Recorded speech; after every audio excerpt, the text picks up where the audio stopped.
So last Thursday, I was able to watch Toy Story 5, and honestly, it's one of the best movies of this year. But before we get started, this is going to be a spoiler review, so be careful out there.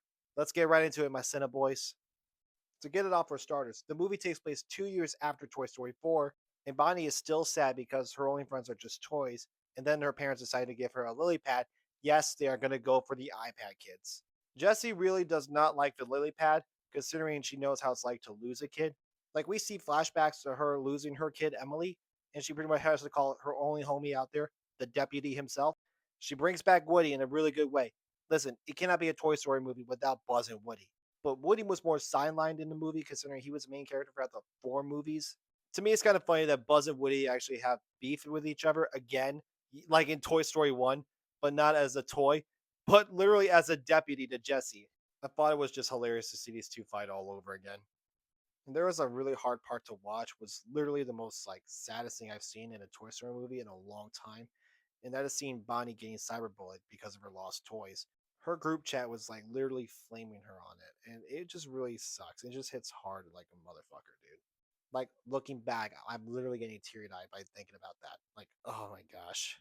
And Jessie was going through it that she feels like she lost her kid, but when she finds that tree, right where we seen it in the second movie, like when she finds that time capsule and it showcases Emily with her daughter that she named Jessie after the toy, I was like, she had a purpose in life, man. It's like, oh my gosh. When Lily Pad find out that Bonnie was being cyberbullied, she pretty much let herself go, distances herself from Bonnie, and of course, Jessie has to team up with Lily to make sure they find a friend. And pretty much they did. She was pretty much someone who actually loves playing with toys, and she was living at Jesse's owner's house. So I felt like that was a really nice touch. There was a lot of great humor, especially when Jesse meets the new pig that it was named Jimmy Dean. I was like, oh my god. I was like laughing hysterically in the theater.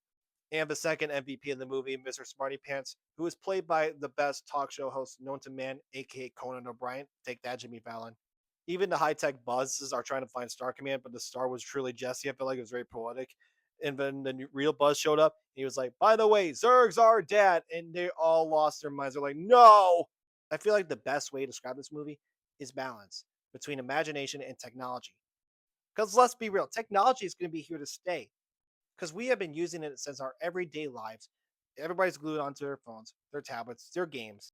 But toys give us this imagination, that spark of what we are going to become in the future. And the whole theme of it is how to coexist with each other. Like in the ending, it worked perfectly. Where the lily pad is with the toys and they're all playing with Bonnie and her friend. And of course, lily pad's taking pictures of it to remember the good times. And I feel like it was very iconic, very great messaging in the end, and they work their differences out. It's like pretty much having the mom and there's also the stepmom in the situation, but eventually they all worked it out in the end. In my final score of the movie, I got to give it a 4 out of 5. Some patient issues, but that's okay. Great messaging. Pixar cooked once again. Let me know what you guys think about it in the comments down below, and always like and follow for more.